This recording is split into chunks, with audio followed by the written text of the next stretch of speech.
اسے مانتی ہے دنیا،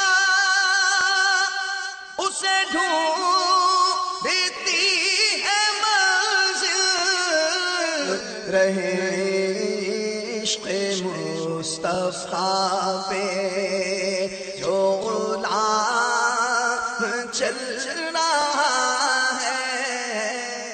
سبحان الذي أسرى بعبده ليلا من المسجد الحرام إلى المسجد الأقصى الذي باركنا حوله لنريه من آياتنا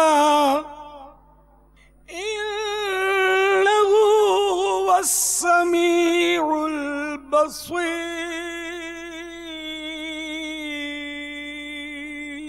میرے آقا نعمت امام اہل سنت عظیم البرکت عظیم المرتبت پروان شمع رسالت مجدد دین و ملت مولانا شاہ امام احمد رضا خان علیہ رحمت الرحمن اپنے شہرۂ آفاق ترجمہ قرآن کنز الایمان میں اس کا ترجمہ کچھ یوں کرتے ہیں: پاکی ہے اسے جو اپنے بندے کو راتوں رات لے گیا مسجد حرام سے مسجد اقصی تک، جس کے گردا گرد ہم نے برکت رکھی کہ ہم اسے اپنی عظیم نشانیاں دکھائیں، بے شک وہ سنتا دیکھتا ہے۔ پیارے پیارے میٹھے میٹھے سائیں بھائیوں، اس آیت کریمہ میں اسرا کا ذکر ہے، اور اسرا جو کہ نص قطعی سے ثابت ہے۔ پھر اس کے بعد جو مزید سفر ہوا وہ معراج، اس کے 3 حصے ہیں: اعراج یا عروج، معراج۔ تو اس طرح پھر یہ کہ مکہ شریف سے لے کر جو مسجد اقصی تک جو سفر ہوا نا، فلسطین میں جو بیت المقدس ہے اسی میں مسجد اقصی ہے، تو اس تک جو سفر ہوا اس سفر کو اسرا بولتے ہیں، اس کو معراج نہیں بولتے۔ اوپر جو تشریف لے گا نا یہ پھر معراج کا سلسلہ ہے۔ تو یہ اسرا قرآن سے ثابت ہے، میرے آقا صلی اللہ تعالیٰ علیہ وآلہ وسلم کا عظیم معجزہ ہے، اور یہ معجزہ صرف میرے آقا صلی اللہ تعالیٰ علیہ وآلہ وسلم ہی کا خاصہ ہے، آپ ہی کو عطا ہوا ہے۔ مسجد حرام مکہ شریف میں، مسجد اقصی بیت المقدس میں فاصلہ دونوں میں بہت زیادہ، تقریباً 1.25 مہینے کا فاصلہ ہے۔ پہلے تو گھوڑے اور اونٹوں پر سفر ہوتا تھا نا، اس وقت کوئی ایسی سواری ایجاد نہیں ہوئی تھی کہ راتوں رات کوئی مکہ مکرمہ سے بیت المقدس پہنچ جائے، تو اللہ تعالیٰ نے اپنے محبوب صلی اللہ علیہ وسلم کو راتوں رات پہنچا دیا، راتوں رات گئے بھی آ بھی گئے، اوپر پھر آسمانوں کی بھی سیر ہوئی، اور بڑے بڑے عجائبات سرور کائنات صلی اللہ تعالیٰ علیہ وآلہ وسلم نے دیکھے۔ میرے آقا اعلیٰ حضرت امام اہل سنت نے معراج شریف کے اس واقعے کے ضمن میں ایک بہت پیارا قصیدہ لکھا ہے، 67 اشعار پر مشتمل ہے، اور اشعار تو دیکھو لکھنے والے 100 لکھ دیں گے، 1000 لکھ دیں گے، لیکن پر مغز اشعار کہ ایک ایک شعر میں علم کے سونتے پھوٹتے ہوں۔ وہ سرور کشور رسالت جو عرش پر جلوہ گر ہوئے تھے، نئے نرالے طرب کے سامان عرب کے مہمان کے لیے تھے، بہار ہے شادیاں مبارک چمن کو آبادیاں مبارک، ملک فلک اپنی لے میں یہ گھر عنادل کا بولتے تھے۔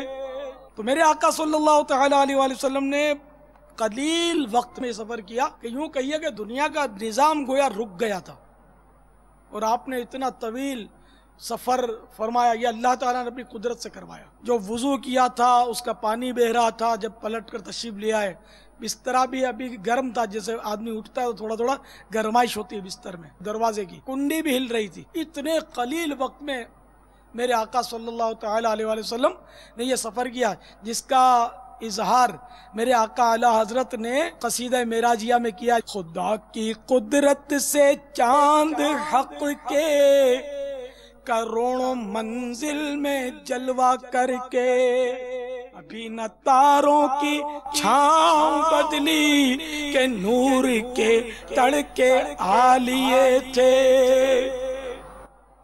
راتوں رات گئے اور راتوں رات واپس بھی آ گئے.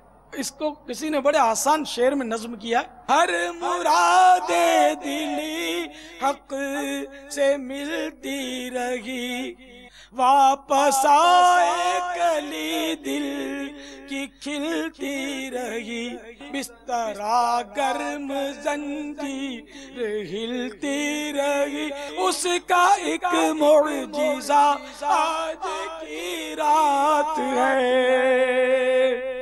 تو میرے پیارے پیارے میٹھے میٹھے اسلامی بھائیوں، بڑے عجائبات اور غرائبات سرور کائنات شاہ موجودات صلی اللہ تعالی علیہ وآلہ وسلم نے ملاحظہ فرمائے. اور یہ خواب میں نہیں ہوا، یہ سب بیداری میں جاگتے میں. سائنسدان تو اب پہنچا نا چاند پر، بولتے ہیں کہ ہم چاند پر گئے تھے. اب گئے ہوں گے، اپنوں نے دیکھا نہیں، اور دیکھا ہو تو کیا کمال کیا. میرے آقا صلی اللہ تعالی علیہ وآلہ وسلم تو چاند سے بھی اوپر چلے گئے نا. کہتے ہیں سطح پہ چاند کی انسان گیا عرش اعظم سے برات طیبہ کا سلطان گیا. یہ سائنسدانوں نے فوٹو لیے اور پھر آ کر انکشاف کیا کہ چاند پر دھبے ہیں، اور چاند دو ٹکڑے کر کے جو جڑا ہے نا چاند، اس کا جوڑ تحقیق میں ان کی آیا سائنسدانوں کی. تو اس تصویر کو دیکھ کر بھی بعض کفار نے اسلام قبول کیا تھا. یہ واقعات ہوئے تھے کہ واقعی یہ معجزہ جو مسلمان کہتے کہ ہمارے نبی نے زمین پر رہتے ہوئے چاند کو اشارے سے چیر دیا تھا. واقعی وہ تو چاند چرا ہوا ہے، دو ٹکڑے اس کے جڑے ہوئے. تو میرے آقا کا چاند تو یہ بچپن شریف کا کھلونا ہے. تو میرے آقا اعلی حضرت چاند پر جو دھبے ہیں نا، اس کے تعلق سے فرماتے ہیں اسی قصیدہ معراجیہ میں کہ چاند کی مت ماری گئی تھی کہ اس کو سجکا نہیں پڑا. کاش یہ جب معراج کے دولہا کا براق جب گزرا، وہاں جو دھول اڑی تھی، وہ دھول اگر چاند تھوڑی سی لے کر اپنے اوپر مل لیتا تو یہ جو داغ دھبے ہیں نا اس کے مٹ جاتے. اب اعلی حضرت کا یہ ہے عشق رسول میں ڈوبا ہوا شعر، اب سنے تو زیادہ لطف آئے گا. ستم کیا کیسی مت کٹی تھی قمر وہ خاک ان کی راہ گزر کی، اٹھا نہ لایا کہ ملتے ملتے یہ داغ سب دیکھنا مٹے تھے. اسے مانتی ہے دنیا، اسے ڈھونڈتی ہے منزل، رہے عشق مصطفیٰ پہ جو غلام چل رہا